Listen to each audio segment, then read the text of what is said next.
खान इमरान आया।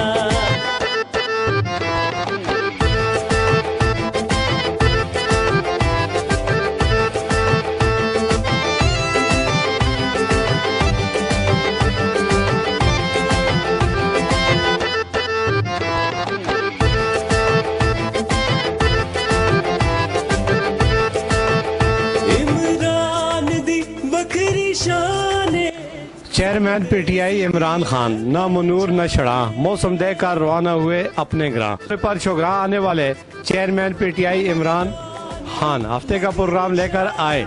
उनका ख्याल था कि गमों की दुनिया से निकलकर एक दिन वो छड़ा और कागान के बाद नाराज गुजारेंगे, मगर कुदरत को कुछ और ही मंजूर था। मौसमी खराबी के बाद साथियों के मशवरे पर अमल करते हुए अपने ग्राम बदरिया हेलीकॉप्टर रवाना हो गए। ईद से एक योम कबल यादगार पौधा लगाया। इस मौके पर बच्चों खवातीन के साथ सेल्फियां बनाई और हाथ हिलाकर शोगरां को खैरबाद कहते हुए सवार हो गए।